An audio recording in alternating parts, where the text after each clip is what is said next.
شاء الله لا حول ولا قوة إلا بالله العلي العظيم. رب اشرح لي صدري ويسر لي أمري واحلل عقدة من لساني يفقهوا قولي.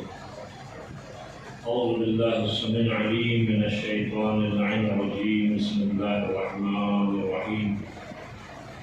الحمد لله رب العالمين والعاقبة للمتقين والعاقبة أهل التقوى واليقين. ثم الصلاة والسلام على الرسول المصدق المحمود الأحمد والمصطفى الأمجد صاحب وقار السكينة المدهون بأرض المدينة مولانا مولى الثقلين جد الحسن والحسين حبيب إله العالمين أبي القاسم محمد.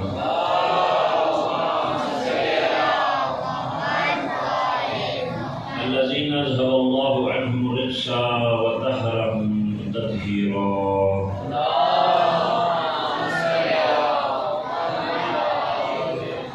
وعلى آله الطيبين الطاهرين المعصومين واللعنة الدائمة على أعدائهم أجمعين إلى قيام يوم الدين. أما بعد، قال الله الحكيم في كلام المجيد وفرقان الحميد وهو أصدق القائلين وقوله الحق. بسم الله الرحمن الرحيم. وما أرسلناك إلا رحمة للعالمين. صلوات محمد وآل محمد.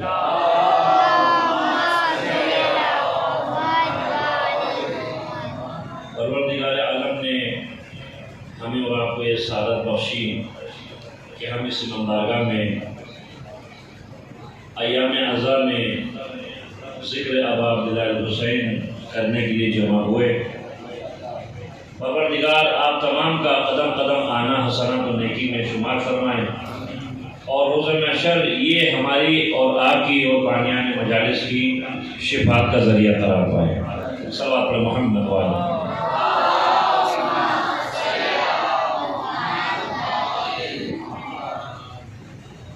اکثر آپ نے دیکھا ہوگا جب بھی کوئی مجلس ہوتی ہے، اس مجلس کے اندر کا جو ماحول ہے، یعنی کبھی آپ نے غور کیا ہے یہ عزاداری کی برکات کیا ہیں، عزاداری کے ثمرات کیا ہیں؟ یہ جو عزاداری ہم منعقد کرتے ہیں اس کا شاید ابھی آپ کو درک نہیں کر سکے آپ، لیکن ایک وقت آئے گا آپ کو احساس ہوگا، آپ کو یہ آپ کے علم میں بات آنی چاہیے، یہ عزاداری کے بڑے ثمرات ہیں. صدام جو ہے کئی سال تک جو ہے برسر اقتدار رہا، اس نے بے گناہ مومنین کا قتل کیا، حضرت سرکار ابا عبداللہ الحسین کے روزے کو شہید کیا اور ان کے روزے میں آنے والے زائرین کو قتل کیا بے گناہ. یہ تمام ظلم و ستم اس نے کیا. اب چونکہ یہ سب کچھ ہو رہا تھا امریکہ کے بلبوتے پر. امریکہ پہلے جو ہے کسی کو اپنا پالتو کتا بناتا تھا، یعنی غلامی کا تو اس کی گلے میں ڈالتا ہے، جو ان کی ہاں میں ہاں ملائے اس کا اقتدار چلتا رہے گا. لیکن جس دن امریکہ جو ہے سمجھتا ہے کہ یہ میرے لیے خطرہ بنے گا تو اس کو ایسی موت مارتا ہے. مثلا آپ محمد قذافی کا حال دیکھ لیں کیا ہوا اس کے ساتھ، آپ صدام کا حال دیکھ لیں. چونکہ یہ ایک نبی دوری بات ہے، لیکن یہ سب کچھ کیا. آج پوری دنیا میں جتنی بھی جنگیں ہوئی ہیں، خاص طور پہ مثلا آپ نے دیکھا امریکہ گیا پہلے افغانستان میں کتنی دہشت گردی کا چورن بھیج کر لاکھوں بے گناہ جو ہے قتل کیے. اس کے بعد وہ عراق میں چلا گیا، تمام کیے اس نے. اب جو ہے چونکہ پاکستان ایک ایسا ملک ہے جو اسلام کے نام پہ بنایا گیا، اب یہاں پر دہشت گردی کے لیے جتنی قربانیاں ہمارے ملک نے دی ہیں اتنا کسی اور ملک نے نہیں دی. لیکن اب چونکہ پالیسی بدل گئی ہے، حکمران بدل گئے ہیں، تو لہذا اب کے جو لوگ ہیں برسر اقتدار انہوں نے امریکہ کو بھی آنکھیں دکھانا شروع کر دی. ہم وہ لوگ نہیں ہیں. مثلا میں کسی کی تعریف نہیں کر رہا ہوں، میں کسی کی تسلیم کر رہا ہوں، میں تو حالات حاضرہ پہ بات کر رہا ہوں کہ ظاہر سی بات ہے کہ دہشت گردی کا سب سے زیادہ شکار ملت جعفریہ ہوئی ہے. پاکستان کے اندر بھائی کو بھائی کا دشمن بنایا گیا.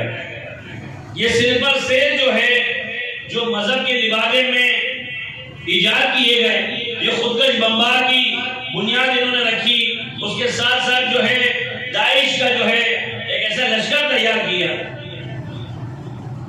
اب جو ہے انہوں نے کیا کیا کہ روزہ جناب زینب کبریٰ سلام اللہ علیہا کو خطرہ لاحق ہوا۔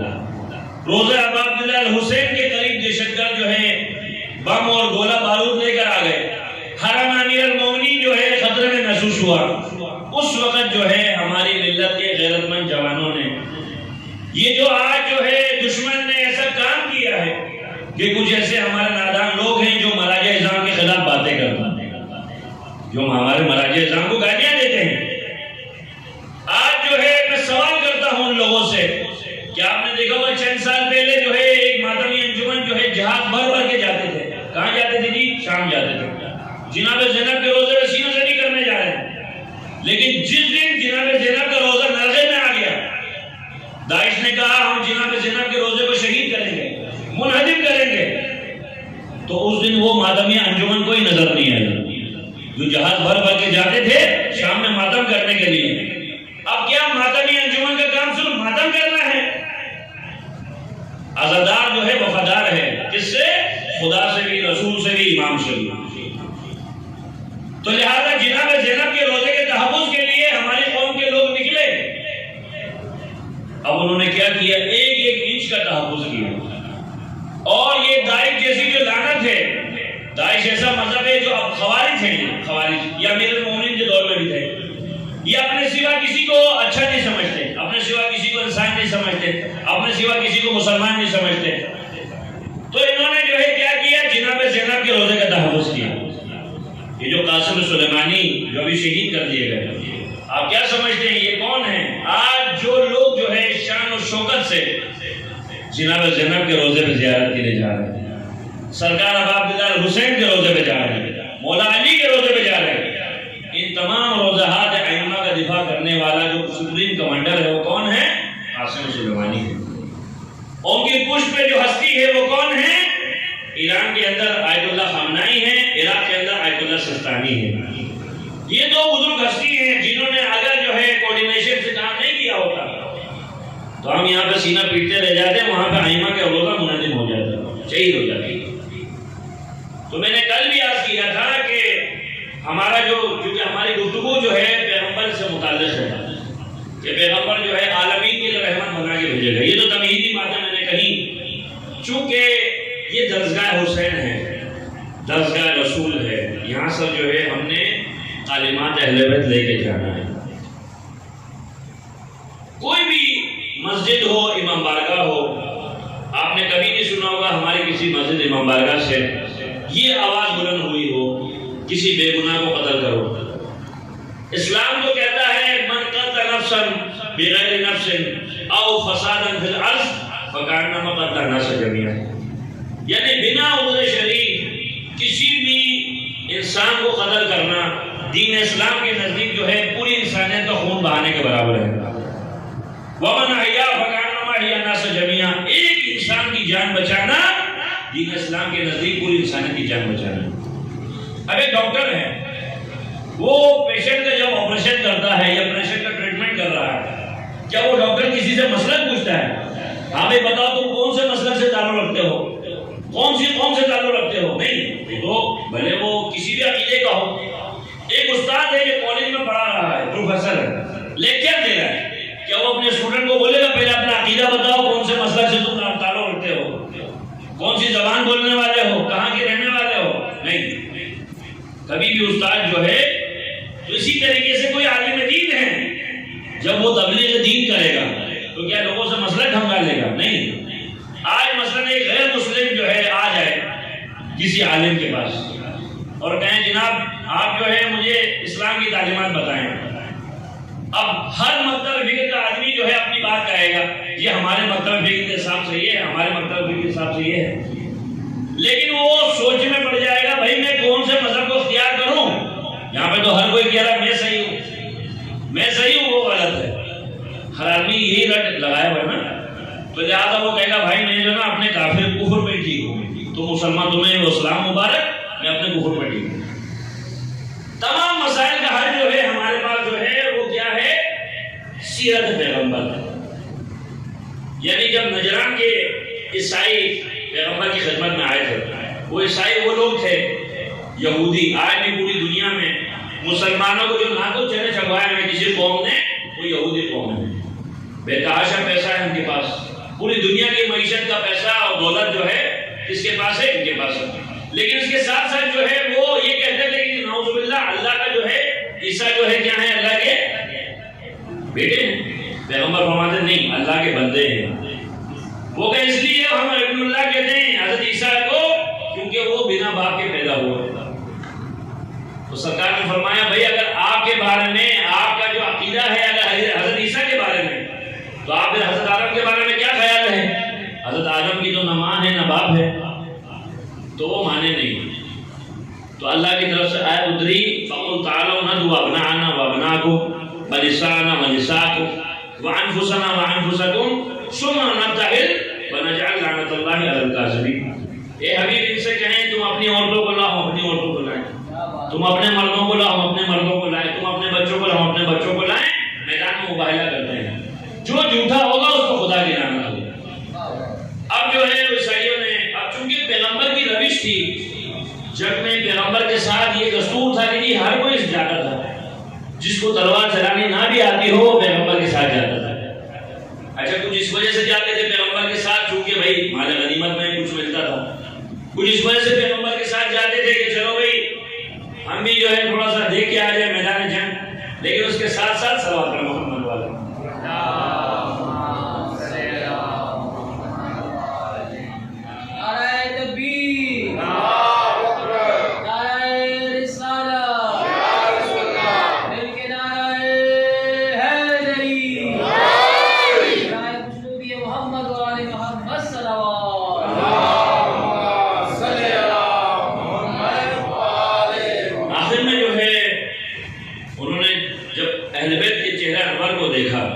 دیکھنے کے بعد انہوں نے اپنی شکست کو تسلیم کی کہ بے شک جو ہے یہ وہ ہستیاں ہیں جن کے چہرے میں دیکھ رہا ہوں کہ اگر یہ پہاڑ کو حکم دے دیں یا پہاڑ اپنی جگہ چھوڑ دیں.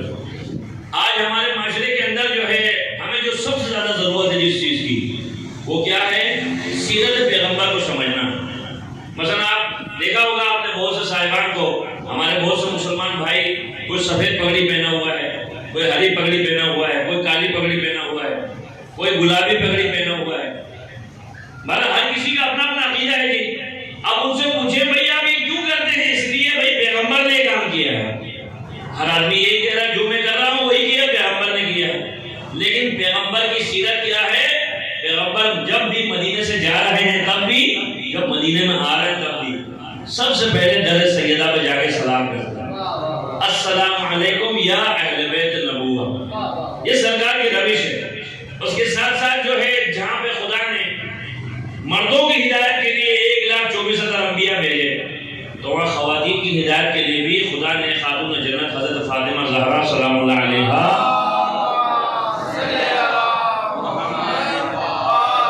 تمام جنتی خواتین کی کیا ہیں؟ جناب سیدہ سردار ہیں. اب ایک ماں کے لیے بڑی تکلیف کا باعث ہے کہ اگر دو بچوں میں کہا جائے کہ آپ کس کو چاہتی ہو، ایک بچے کو چاہتی ہو دوسرے کو چاہتی ہو. امام حسن و حسین کے درمیان ہوا خطاطی کا مقابلہ.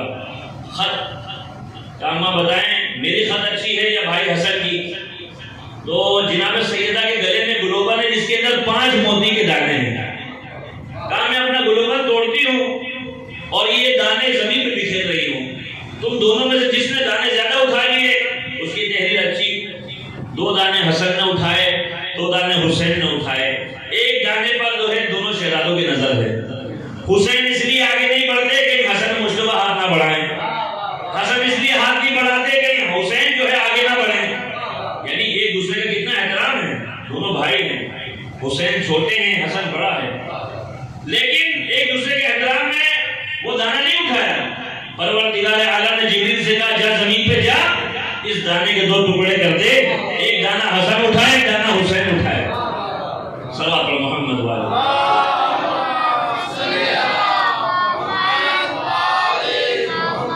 ماں نے جو ہے سینے سے لگا کر کہا قرۃ عینی میری آنکھوں کی ٹھنڈک. یعنی یہ اہل بیت کا گھرانہ ہے کہ جن کی سیرت کو اگر ہم نے سمجھ لیا. آج جو ہے کوئی بھی آدمی اگر یہ کہتا ہے جی میرے گھر میں غربت ہے تو امام حسن کی سیرت جو ہے اس کے لیے موجود ہے.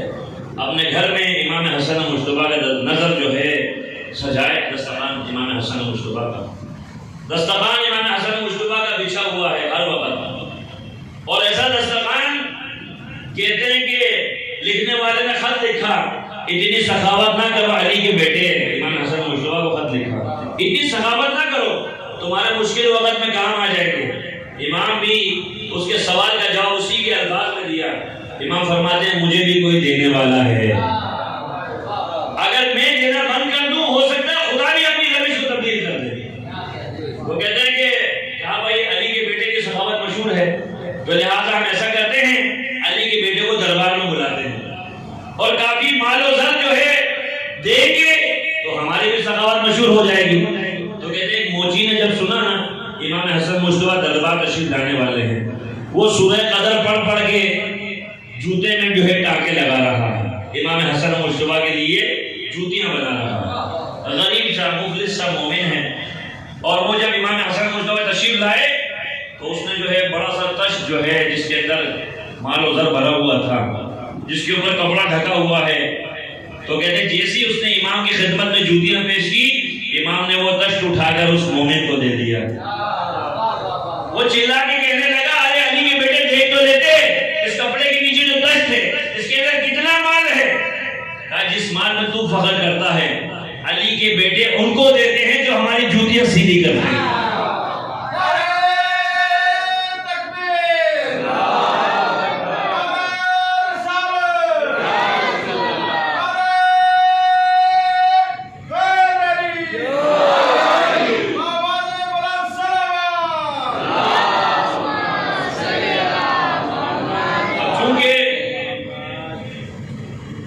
حاکم وقت جو ہے وہ ہمیشہ نالا ہے اور کسی طریقے سے کوشش کی جا رہی ہے کہ حسن مجتبیٰ کو نیچا دکھائیں. نعوذ باللہ. حسن مجتبیٰ کون ہے؟ امام ہے. پیغمبر فرماتے ہیں حسن حسین دونوں میرے بیٹے ہیں, دونوں امام ہیں. حسن بیٹھے تو بھی امام ہے, حسین کھڑا ہو جائے تو بھی امام ہے. یہ کون فرما رہے ہیں؟ پیغمبر فرما رہے ہیں. تو ایک شخص جو ہے امام حسن مجتبیٰ کی خدمت میں حاضر ہوا اور کہنے لگا یا رسول اللہ میں جو ہے بہت زیادہ مفلس ہوں, پریشان ہوں. امام حسن مجتبیٰ نے اس کی حاجت روائی کی تو کہتے ہیں کہ عدی ابن حاتم طائی کا بیٹا کہنے لگا میرا باپ حاتم طائی اتنا بڑا سخی, اتنا بڑا جو ہے دینے والا دیالو بندہ کہ جس کے دروازے سے 10 دروازوں سے لوگ جو ہے آ کر اپنی حاجتیں پوری کرتے تھے. امام حسن مجتبیٰ نے نہیں فرمایا کہ میرے بابا علی کے 1000 دروازے ہیں. امام حسن مجتبیٰ نے فرمایا میرے بابا علی کا ایک دروازہ ہے اور میرا بابا علی ایک دروازے سے اتنا دیتا ہے اس کی 7 نسلوں تک کسی کو فقیر بن کے, مسکین بن کے, یتیم بن کے کسی کے آگے ہاتھ پھیلانا نصیب نہیں پڑتا. کیونکہ ظاہر سی بات ہے کہ مولا علی یہودی کے باغ میں پانی دے رہے ہیں. یہودی کے باغ میں پورے دن مزدوری کری اور کیا ملا اجرت میں؟ مٹھی بھر کے کھجور, مٹھی بھر کے کھجوریں ملی. اور وہ بھی جو ہے کس کو دیا؟ ایسے بندے کو دیا جو کہہ رہا ہے یا علی میرے گھر میں کھانے کو کچھ نہیں, اٹھا کے اس کو دے دیا. آپ مثلا جاب پہ چلے جائیں اور پورے مہینے کی سیلری ملے, ایک آدمی آئے اور کہے جی میرے پاس کچھ نہیں ہے, آپ نے لایا خدا میں دے دیا. گھر آئے تو بیوی سوال کرے گی ہاں بھائی کہاں ہے تنخواہ؟ کہی وہ ایک اللہ کا بندہ پریشان تھا اس کو دے دیے. تو بیوی جواب میں یہ کہے گی نا جاؤ تم بھی خدا کی راہ میں قربان ہو جاؤ, تنخواہ تو تم اس کو دے کے آ گئے. ثواب پر محمد والا.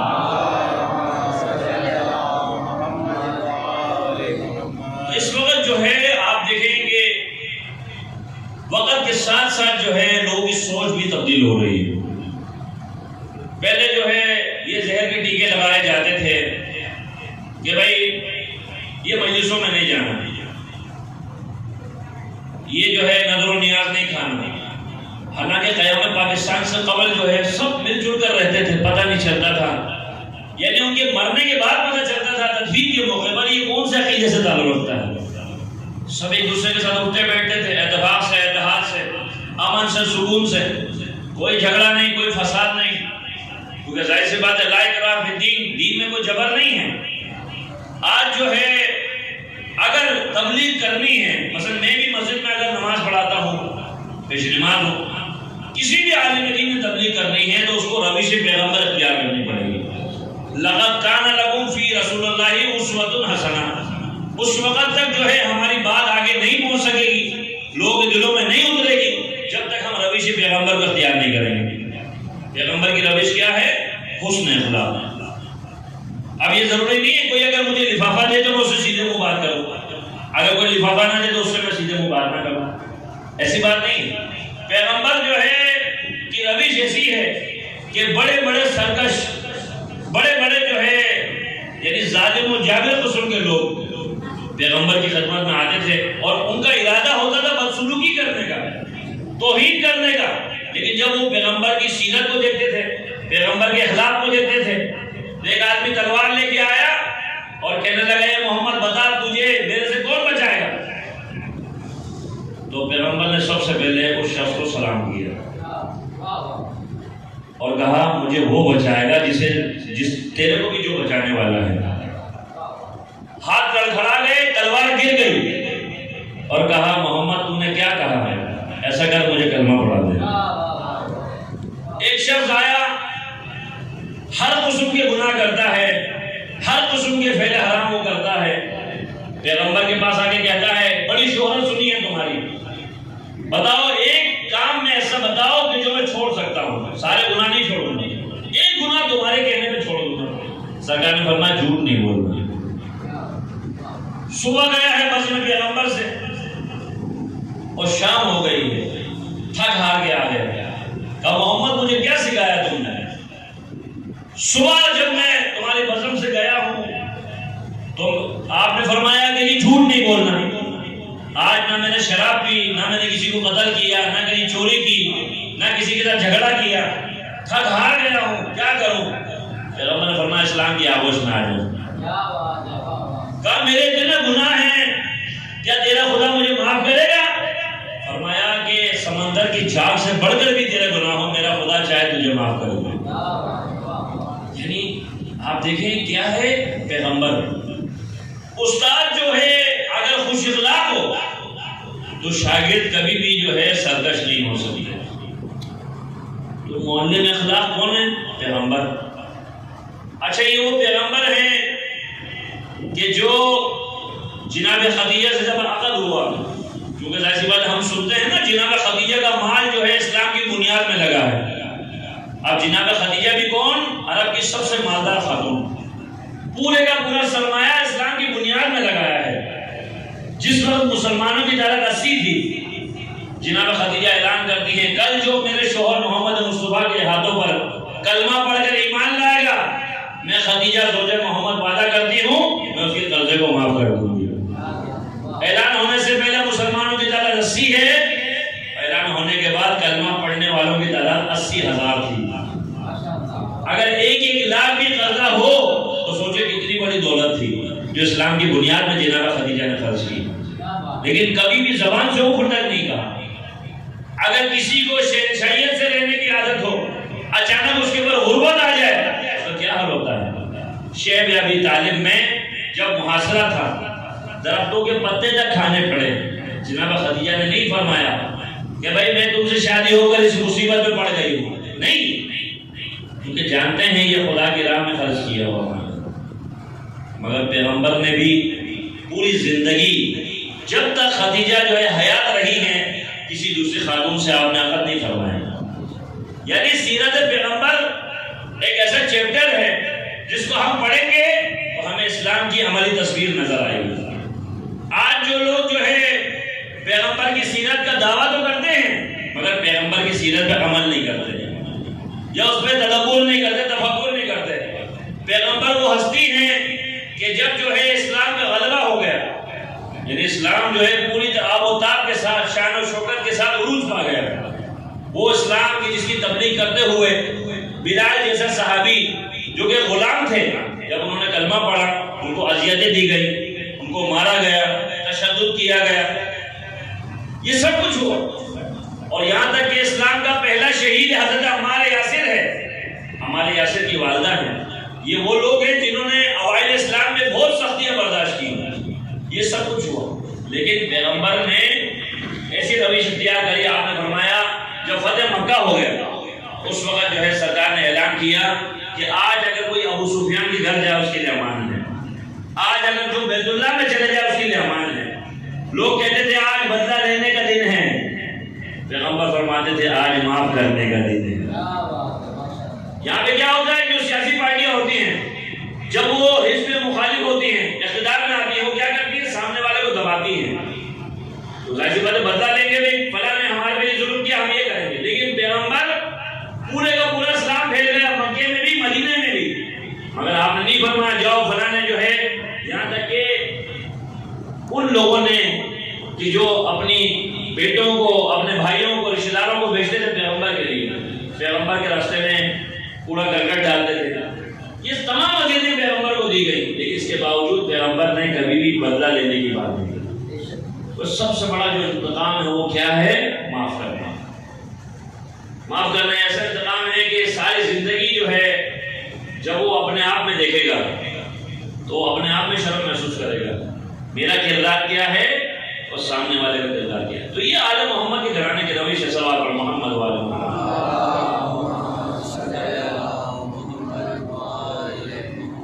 یعنی آپ دیکھیں کہ امام علی علیہ السلام پیغمبر کے ساتھ جو ہے بچپنے سے فرماتے ہیں زقانی رسول اللہ زقن زقن، یعنی پیغمبر نے مجھے اس طریقے سے میری تربیت کری ہے۔ مولا علی فرما رہے ہیں جس طریقے سے ایک پرندہ جو ہے اپنے بچے کو دانا چگتا ہے، اس طریقے سے پیغمبر نے تربیت کری ہے۔ اور ہر جنگ کے اندر نہیں، ہر موقع پر ایسا بھی ہوا، رات کو ایک مہمان آیا پیغمبر کی خدمت میں، کہنے لگا یا رسول اللہ بھوکا ہوں، کچھ کھانے کو نہیں۔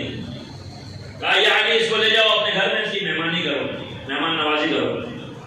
در جناب سیدہ پہ پہنچے، جناب سیدہ نے فرمایا اتنا کھانا ہے مولا، یا تو آپ تناول فرمائیں یا مہمان کے آگے رکھیں۔ تو فرمایا جب مہمان کے آگے کھانا رکھو گے چراغ کو بجھا دینا، چراغ کو بجھا دینا۔ اب علی جو ہے منہ چلا رہے ہیں، مہمان کو لگے علی بھی کھا رہے ہیں، کھانا تو اتنا ہے مہمان کھا سکتا ہے یا مولا تناول فرما سکتے ہیں۔ علی فاقے سے سو گئے، مہمان نے سیر ہو کے کھایا۔ فجر کی نماز پڑھنے جب مسجد میں گئے ہیں، اللہ کے نبی نے دعائیں دی ہیں، عرش کے فرشتے بھی تیرے حق میں دعا دے رہے تھے، ہر رات کی تیری مہمان نوازی۔ تو یہ در حلفت کے سوا کہیں نہیں ملے گا، صلوات پر محمد والی۔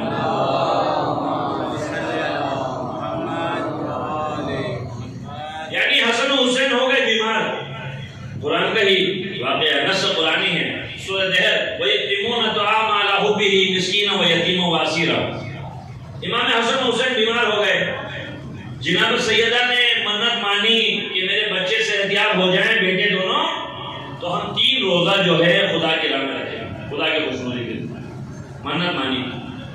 جناب سیدہ نے بھی روزہ رکھا، مولا علی نے بھی روزہ رکھا، حسن و حسین بھی روزے سے ہیں، پیغمبر نے بھی روزہ رکھا۔ اچھا تینوں دن ایسا حسن اتفاق ہوا، جیسے ہی افطار کرنے بیٹھے، پہلے دن جو ہے ایک اسیر آ گیا، دوسرے دن ایک یتیم آ گیا، تیسرے دن ایک مسکین آ گیا۔ دیکھیے فقیر تو کسی بھی گھر میں آ سکتا ہے، آپ کے گھر پہ بھی آ سکتا ہے، میرے گھر پہ بھی آ سکتا ہے، لیکن مخصوص ٹائم، مخصوص وقت، مخصوص دن، اسی وقت جو ہے آئے۔ یہ کوئی عام فقیر نہیں تھا، جبکہ یہ ملائکہ کا سردار جبریل تھا، جو فقیر بن کے در سیدہ پہ آیا اور وہ جناب سیدہ کے ہاتھوں کی پکی ہوئی روٹیاں اس کو دی۔ تو اللہ نے قرآن کی آیت اتاری وَيُطْعِمُونَ الطَّعَامَ عَلَىٰ حُبِّهِ مِسْكِینًا وَیتیمًا وَاسِیرًا، یعنی وہ لوگ ہیں کہ جو رائے خدا میں جو ہے خیرات دیتے ہیں، یعنی یتیموں کی کفالت کرتے ہیں، مسکینوں کی کفالت کرتے ہیں۔ تو جناب سیدہ کی ہاتھ کی پکی ہوئی روٹیاں خدا کو جو چیز بڑا پسند ہے، یا دیکھیں خلوص ہے۔ آج مسئلہ ہے کہ ہمارے معاشرے کے اندر اگر کوئی چیٹی دیتا ہے، کسی کو امداد کرتا ہے، کسی کی ہیلپ کرتا ہے، تو اس کی خواہش کیا ہوتی ہے؟ خواہش ہوتی ہے کہ بھئی جب میں پیسہ دوں تو 4 لوگ جو ہے میری تعریف کریں، اس لیے کہ میں بھی پیسہ دے رہا ہوں۔ لیکن دین کہتا ہے کہ اس ہاتھ سے دو تو اس ہاتھ کو پتہ نہ چلے۔ وہ کیوں؟ اس لیے کہ دین یہ نہیں چاہتا کہ جب کسی کی ہیلپ ہو تو سامنے والا شرمندہ ہو جائے گا. یعنی جب بھی آپ نے رائے خدا میں دینا ہے تو اس طریقے سے دے دو یا خدا جانتا ہے یا آپ کو معلوم ہے اور کسی کو معلوم نہیں ہے. اور کہتے ہیں جب آپ کسی کی مدد کریں تو اس کو دیکھتے ہوئے اس کے چہرے کی طرف نہ دیکھیں, کیونکہ وہ آدمی جو ہے اپنی آپ میں جو ہے رسوا ہو جائے گا, شرمندہ ہو جائے گا. ہمارے یہاں تو خیر اگر کسی کی امداد کر رہے ہیں معاشرے میں تو اس کی خواہش ہوتی ہے کہ بڑا سا ایک پمفلیٹ بننا چاہیے, ایک پینافلیکس بننا چاہیے, اشتہار تصویر آنی چاہیے ہمارے کہ ہم نے بھائی مستحقین کی یہ مدد کی, مگر خانوادہ اہل بیت کے گھرانے میں ایسا نہیں. تو لہٰذا اس بات کو مد نظر رکھنا ضروری ہے. تو یہ جو ذکر کربلا ہے یہ ایک ایسی یونیورسٹی ہے, ہم کہتے ہیں یونیورسٹی ہے, لیکن کیا ہم نے خود کبھی کوشش کری اس یونیورسٹی سے استفادہ کرنے کی؟ کتنے ایسے لوگ ہیں کہ جو پوری رات مجلسوں میں شرکت کرتے ہیں, لیکن ان سے میں پوچھوں گا کیا آپ فجر کی نماز پڑھتے ہیں؟ کیونکہ ظاہر سی بات ہے کسی نے پوچھا کہ بھئی ہمارا عمل خدا کی بارگاہ میں قبول کیسے ہوگا؟ کہا تمہارا عمل خدا کی بارگاہ میں قبول ایسے ہوگا کہ جو عمل تم انجام دے رہے ہو اس کے بعد آیا تم خدا کو بھول رہے ہو یا خدا کو یاد رکھے ہوئے ہو. کیونکہ ہمارے یہاں جب ہمیں کوئی خوشی ملتی ہے ہم کیا کرتے ہیں؟ ہم جشن مناتے ہیں, ہم فیسٹیول کرتے ہیں.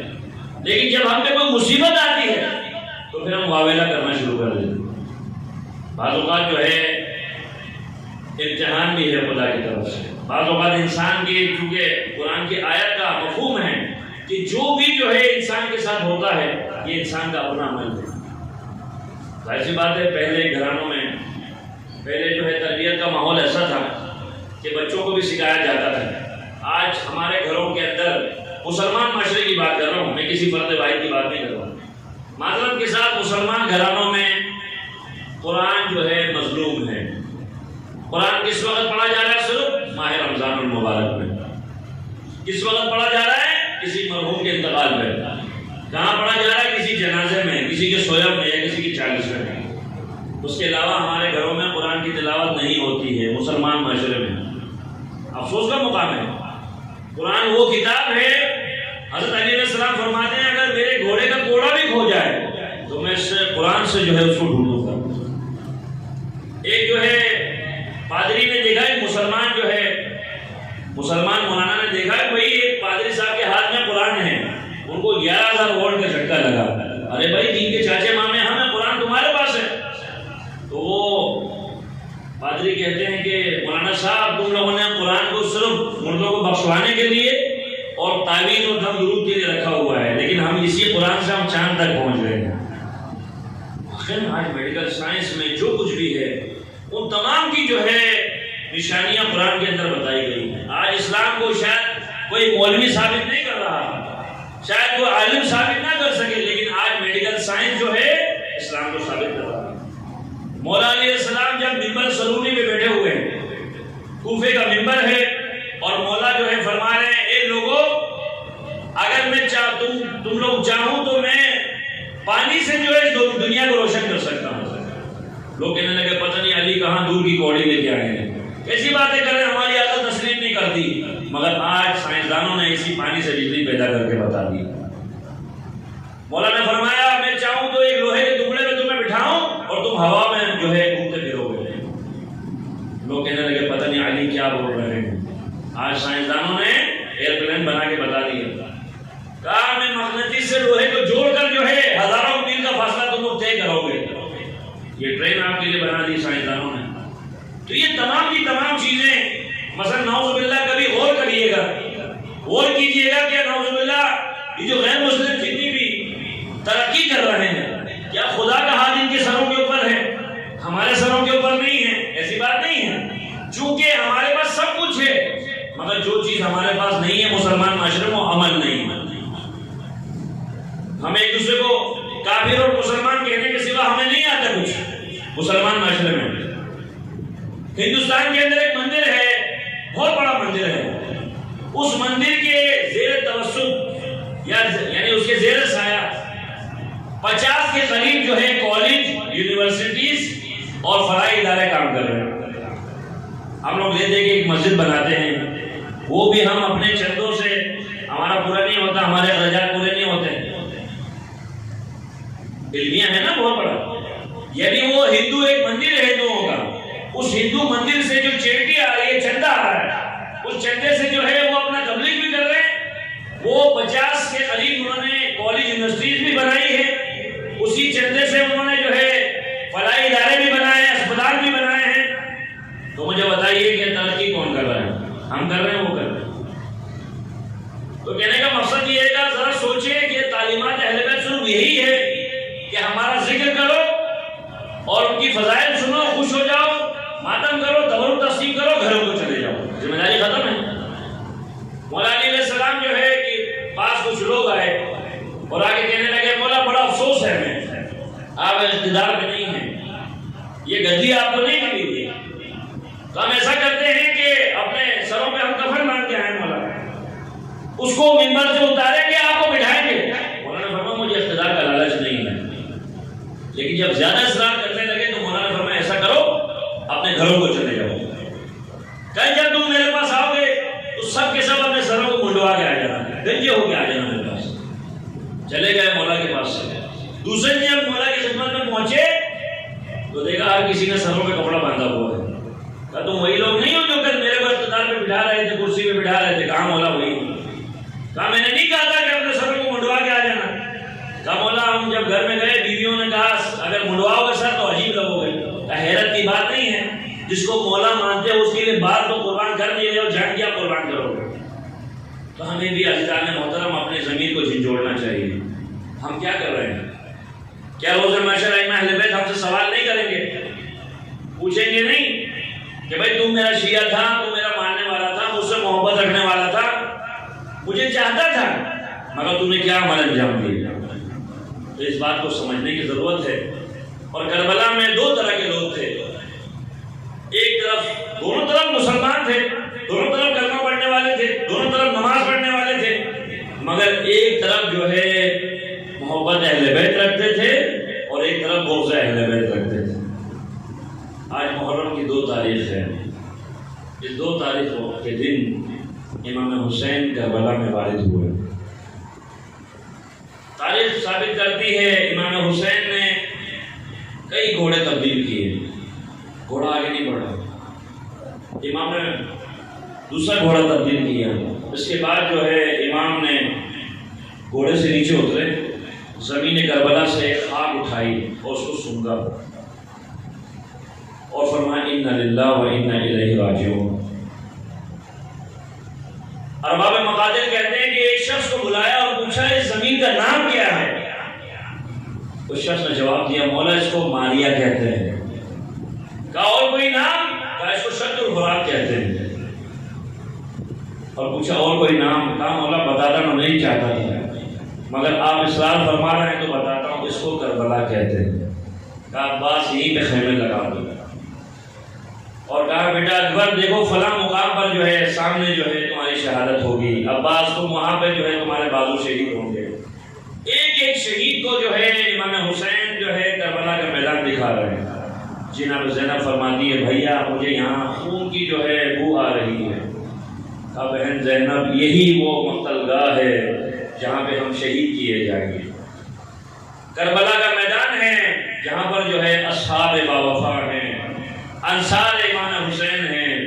ایک ایک جو ہے فرد جو ہے امام حسین کے ساتھ شریک ہے. تو آج جو ہے امام حسین کے ساتھ اصحاب بھی ہیں، انصار بھی ہیں، آوان بھی ہیں. میں کہوں گا مولا عاشور کا جب دن ہوگا، صبح عاشور سے لے کر علی اکبر کی اذان سے لے کر عصر عاشور تک میرا مولا آپ لاشیں اٹھاتے جائیں گے.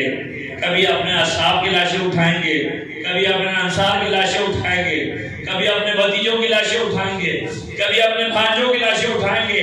میرا مولا آج جو ہے پورا بھرا گھر ہے، بہن بھی ہے، بھائی بھی ہے، پورے جو نا آپ کے اصحاب و انصار ہیں. لیکن مولا جب عاشور کا دن ہوگا تو اس وقت جو ہے زمین پہ منادی ندا دے گا قد قتل الحسین بکربلا، ارے حسین کربلا میں شہید کیے گئے. آج تمام لوگ جو ہے خیموں میں موجود ہیں، مگر عاشور کی جب شب آئے گی نا، عاشور کا جب روز آئے گا تو لوگ جو ہے کس طریقے سے خیموں کو آگ لگاتے ہوں گے اور نبی کی بیٹیوں کو، علی کی بیٹیوں کو اسیر کر شام سے کوفہ کے درباروں بازاروں میں پھرائیں گے. لعنت اللہ علی القوم الظالمین. ماتم حسین